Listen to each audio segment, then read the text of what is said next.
It's great to be with you all today. Newe Daryl for that introduction. I'd like to do 4 things with this time that I have with you today. I'd like to introduce myself in a bit of a longer form so that you have some understanding of how I came to this work. I want to talk a little bit more about Nipon-Dinge. You've heard a lot about that if you've come to previous conferences, and Cam mentioned it as well, the relationship between the Miami tribe of Oklahoma and the university here. I then want to go into some of what visiting means and think a little bit deeper about what visiting scholarship is. And then we'll talk a little bit about how both of those things have impacted my dissertation research. And then we'll go into a little bit about how these experiences at the Myaamia Center and at Miami University have impacted my work at the Newberry Library currently.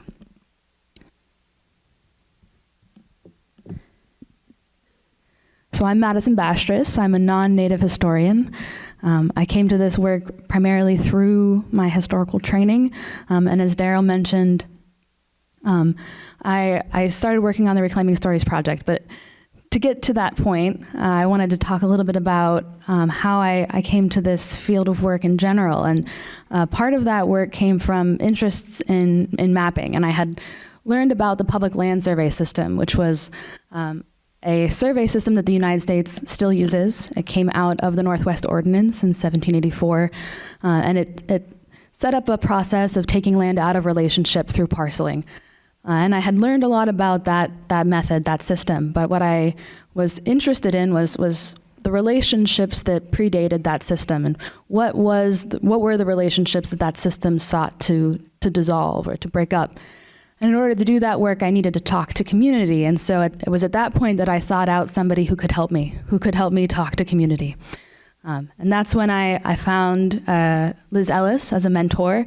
And Liz helped me on this journey. And I pause here to talk about the importance of having a good mentor for community engaged scholarship. It's really helpful to have people who have done this work in order to lead you on this way. And throughout this process, I've had many of these types of teachers. And that's part of the work that we try to do at the Newberry Library as well. And so Liz was fundamental in helping me figure out, what steps I needed to take. Was this project something that was going to be useful to community? How did I start those conversations? And I got into that work by working on the Reclaiming Stories project. And as Daryl mentioned, that was a partnership between the Miami tribe of Oklahoma and the Peoria tribe of Indians of Oklahoma. And it was through that process that I began doing some participatory work, some engaged work, and I met a number of the folks that I then worked with later at the Myaamia Center.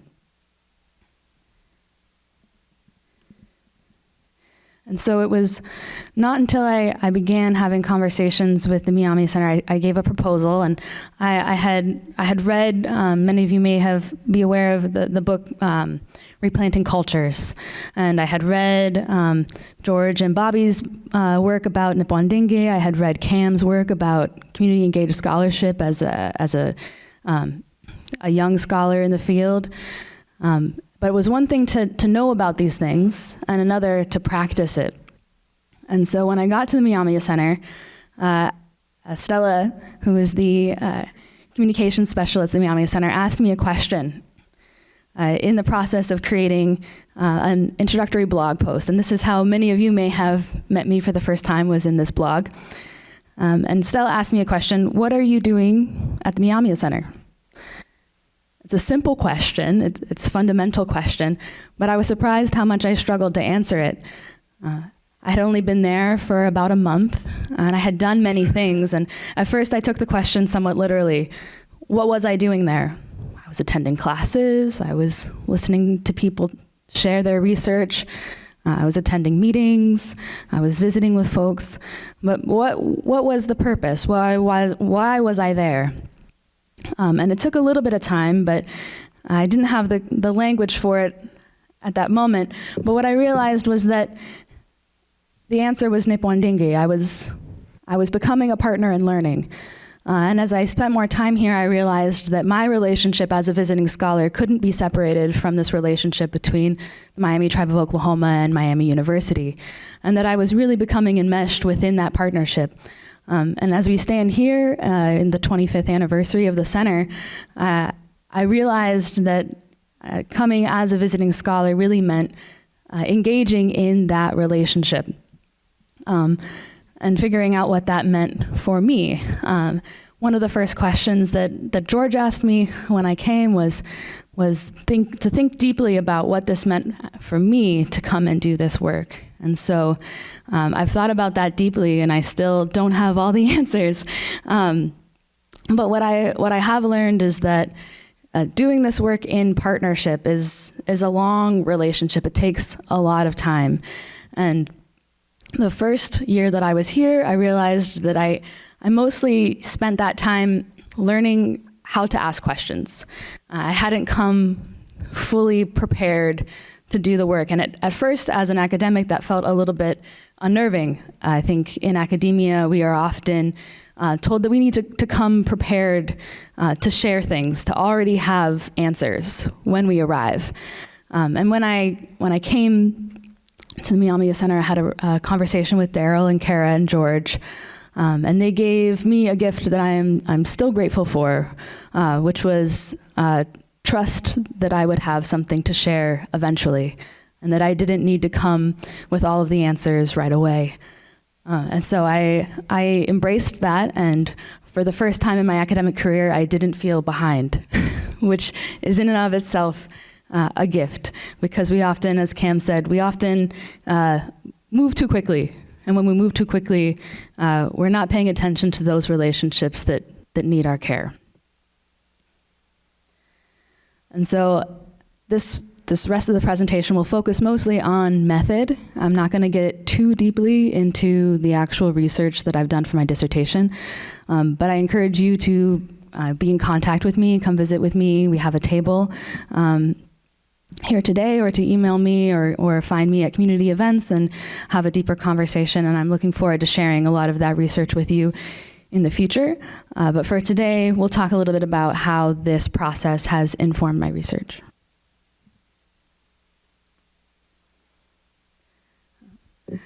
So back to Stella's question. What are you doing at the Myaamia Center? The answer was many things. I took courses in Myaamia Tawenge. I learned 2 Myaamia Achamuna historical narratives with Myaamia students and Myaamia Center staff.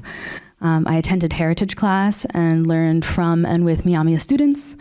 And I had multiple conversations with Miami University and Myaamia Center folks, as well as people at community events in Oxford, in Fort Wayne, and in Oklahoma.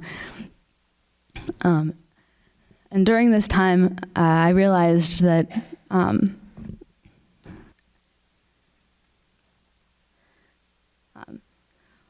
it was one thing to be aware of all of these relationships and to be in practice with them, but it was another thing to fully engage and to take part in them. And so as I became aware of these relationships more deeply and took time to learn, I found that being a partner in learning for me meant thinking more deeply about what it meant to be a visiting scholar. So I'll talk a little bit about visiting. So we'll zoom out for a minute out of the context of the Myaamia Center and think more broadly about what people have thought about visiting in Native American Indigenous studies. So this is from a co-edited article called Visiting as an Indigenous Feminist Practice. And those thinkers chose to think about visiting in the context of their own communities in multiple ways. And one of the things that they came away with was that visiting takes place through practices of being together, through that intentionality that Cam mentioned, but it also takes place in the in-between times. So all of those things that I just mentioned, learning Myaamia Tawenge in classes, taking time and having conversations with people, those are all things that happened sort of as official, I took a class. But a lot of the learning that I did was not so regimented or scheduled. It was the visiting in between events or visiting after class with folks that really helped me understand some of the things that are less tangible. And I think that's the hardest part of explaining sort of what visiting means, is because it is a long process that is not any one prescriptive thing. So the idea today is not to share a specific way that visiting needs to happen or should happen, but to add to the conversations around community-engaged scholarship and what that means.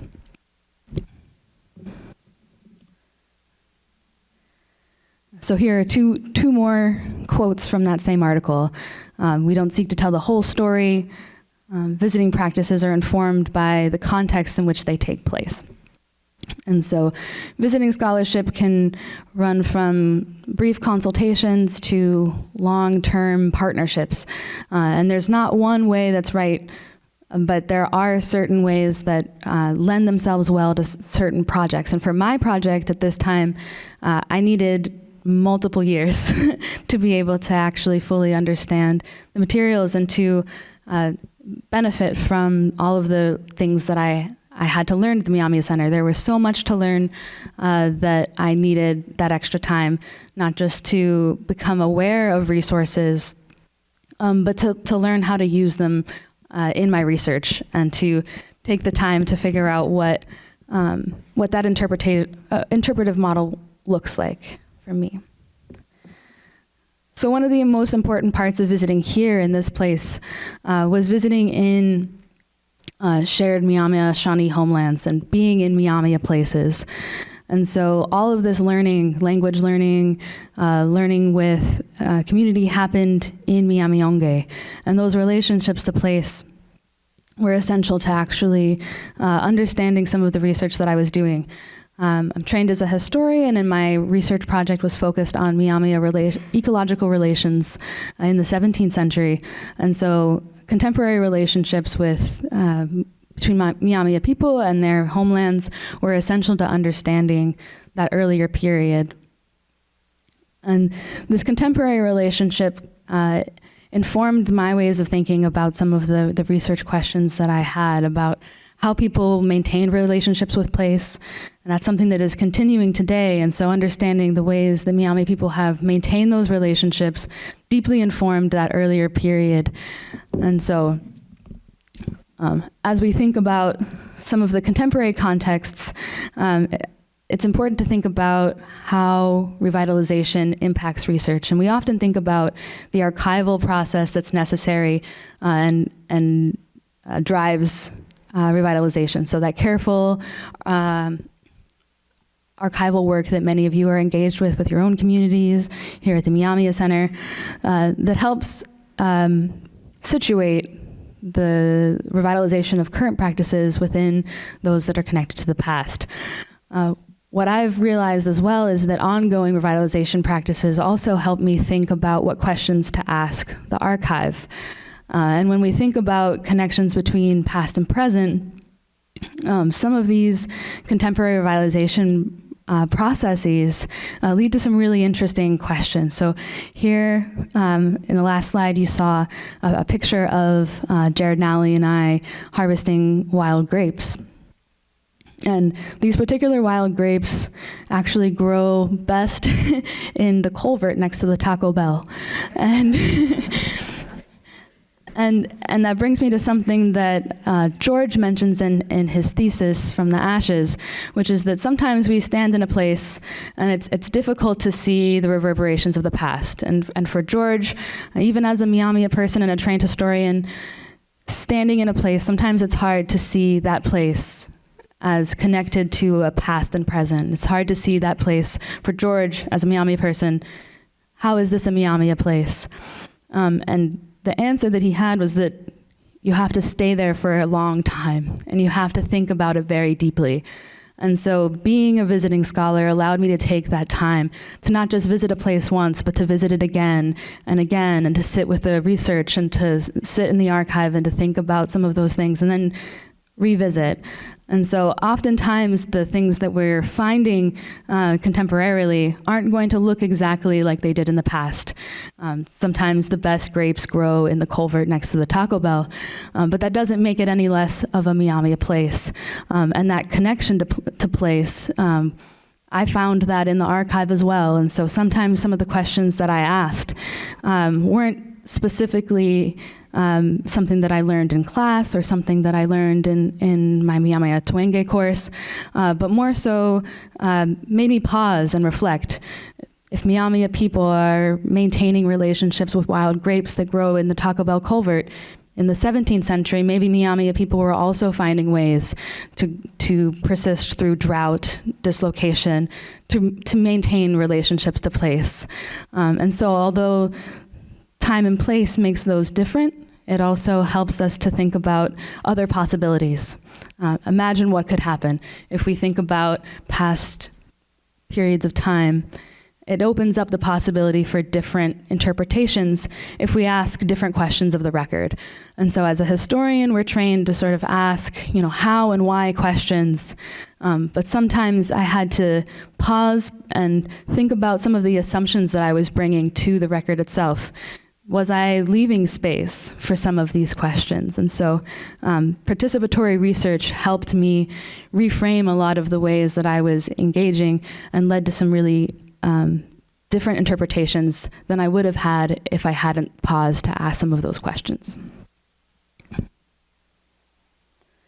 this brings us to sort of a deeper dive into how visiting with Myaamia people, visiting with Myaamia Place, and the specific structure of Nepwandinge between the Miami Tribe of Oklahoma and Miami University have shaped my dissertation research.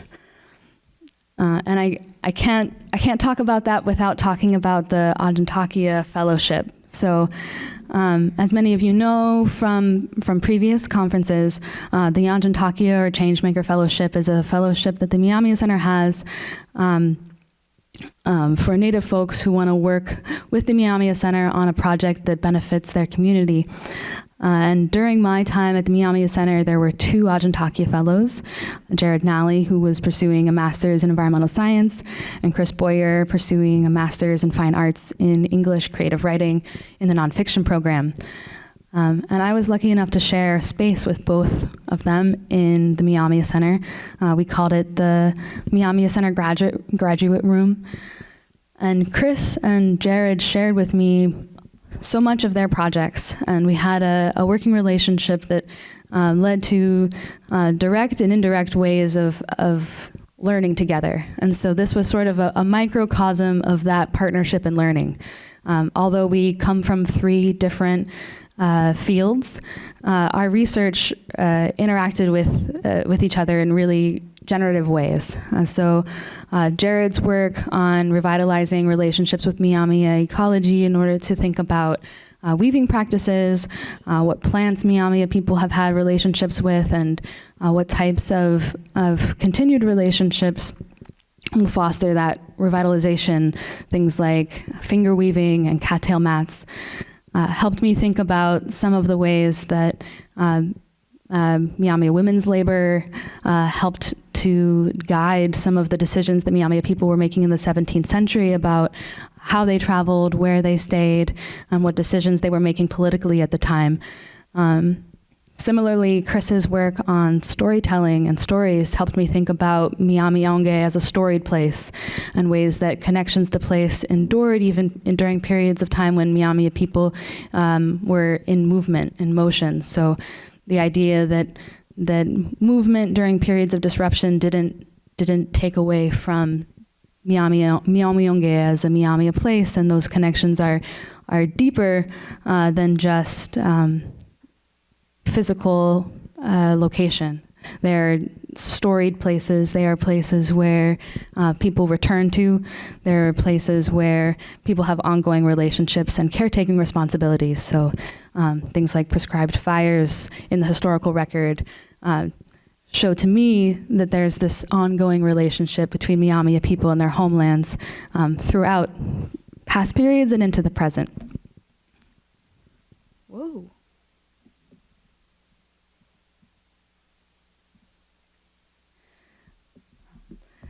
So thinking about how this informed my experience in the archive, I pulled an example of a map that we actually have in the Newberry's collection. And this is a copy, a hand-drawn copy of a 1688 map by Frank Willen. And it looks like an old map, but if we look closely at the details, you'll notice a number of things. There's Miami, Illinois language on this map.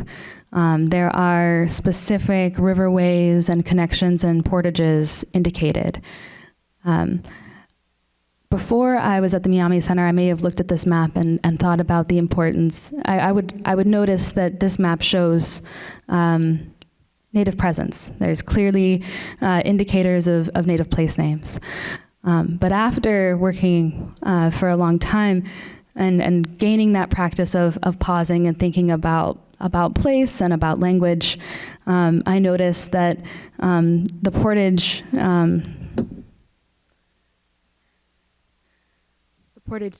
the portage here where it says River of the Miamis, the French called it the River of the Miamis because Miami folks were there, and that I now know is Sakaweyonge, the coming out place, an important place for Myaamia people. And there are ways that this map appears much less empty after you've taken the time to understand some of these storied places and some of these relationships to place.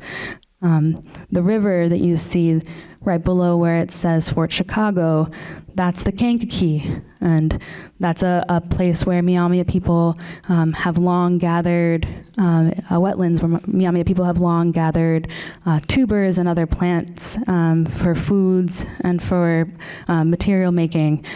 And so all of a sudden, after you have this important period of pausing and visiting, the archival record seems much less empty. And there's many more things on this map that prompted me to ask additional questions. And so it's this process of pausing to ask questions, spending time with the materials, and then asking again. And that collaborative interpretation that happens at the Myaamia Center is something that not only made the work of a historian less lonely, but made it much more thorough and engaging. And one of the things that I want to highlight about doing historical work in the context of revitalization is that this is slow and careful work. There's much more at stake than just the historical interpretation. Some of this information that we gain from the archives it goes through the Myaamia Center's processes from archival research to dedicated time to interpret with community and into their education for young Myaamiake and for all the way through elders. And so the importance of doing this careful research was impressed upon me when I came to the Myaamia Center, and continues to inform the way that I think about research. You know, as historians, we're taught to do careful work because of a dedication to the archive and because of a dedication to accuracy. And that is true in community-engaged work as well, but there's this extra layer of carefulness and thoroughness and checking and rechecking and thinking collaboratively together about all of the possibilities of what the archive might tell us, because the stakes are so much higher. This is information that's going to go back into community and to shape some of the contemporary practices and contemporary relationships that the tribe seeks to make. And so for me, it's a real honor to be able to take part in a small part of that research. It also was a relief to not have to do it all myself. I remember walking into Daryl's office and I said, you know, I want to make sure as I'm starting out that I'm doing research in a way that is, you know, accessible to community. I want this to be useful research. That was important to me. And Daryl relieved my mind. He said, your job is to do careful research. There's so many folks at the center who can help take that and put that into educational resources. And so part of this collaborative work is also figuring out how I fit into that learning from each other, that partnership, because as the Myaamia Center grows, there's so many things that I've learned from, and it is really and truly interdisciplinary. And so I think that's something that in academia, the Miami University values deeply, but it's something that at the Myaamia Center is enacted in a deeper way than I have seen in any other context. And being able to work in that collaborative and interdisciplinary environment has made my dissertation not only deeper and more connected to this place and to Myaamia people, but also has helped to ask bigger and broader, better questions. The initial idea that I brought to the Myaamia Center was to think about Myaamia relationships to the landscape in the 17th, 18th century. But what it became was thinking about how people have made decisions over time, and that those questions about how Myaamia people relate to this place led me to go even deeper in time. You know, I had started in the 18th century. I went all the way back to the 17th century to think about, you know, what can we find out if we think more deeply about place and relationship.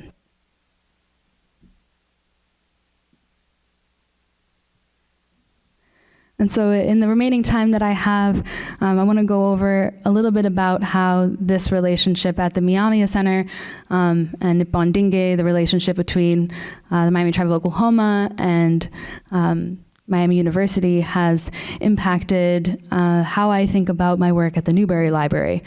And I want to pause here to emphasize the fact that part of the reason why I was so thrilled by the opportunity to take this position at the Newberry is because the Newberry had existing relationships with Miami Tribe of Oklahoma, Peoria Tribe of Indians of Oklahoma, and a number of other nations who have historic relationships with Chicago, and has done extensive work to make sure that they are actively outreaching to Native nations to take on some of this interpretive work and to make sure that the collections at the Newberry are accessible. And so a lot of this work predates my time at the Newberry, and is one of the reasons why I was thrilled to be able to continue some of this work at the Newberry. So there are two projects that I want to talk about. One is the ongoing Indigenous Chicago Project, which was a community-led initiative that set a number of priorities, one of which was to make Chicago visible as an Indigenous place. It led to a number of modules for curriculum, an oral history project, a mapping project, and an exhibition that was at the Newberry in 2024. The Indigenous Chicago Project is ongoing, and many of the advisory members are here. So I'm thrilled to share that this is an ongoing project that we're hoping will continue into the future. In addition to the Indigenous Chicago Outreach Project, we also have a Mellon grant that was awarded in January of this year. And this new grant builds off of a planning grant that helped to start the Indigenous Chicago Project between 2020 and 2023. So this implementation grant grew out of that planning grant and is focused on increasing access and stewardship by Native nations at the Newberry Library.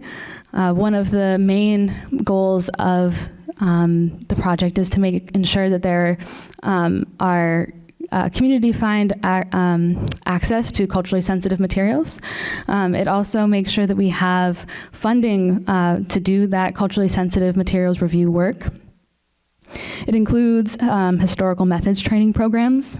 So we're in the process of doing the initial work to build those. We're working closely with other programs as well to think about what communities might need in order to access settler institutions like the Newberry. So we're deeply aware that our archive is built on materials, some of which came out of community in ways that were either improper or without consent. And so allowing for that community culturally sensitive materials review helps us to figure out how people should be accessing these materials, whether they be seasonally restricted, restricted based on times of year, restricted based on who should be seeing those materials. We have different ways of indicating those through a partnership with local context, which allows community members tribal nations to identify attach traditional knowledge labels to their materials to indicate to anyone who might be looking at those materials how they should be interacted with. And we also have additional opportunities for visiting. And so this experience visiting at the Myaamia Center has impressed upon me the importance of spending time with our partners. And so we have funding to be able to come and visit with folks and to bring people to the Newberry Library. And so if your tribal nation has collections at the Newberry and you're interested in some of this work, and we would love to hear from you, and we would love to think about what that partnership might look like and build something that is ongoing and that allows for long-term archival access and community-led archival projects. With that, I will end. Mishenewe to you all for this time.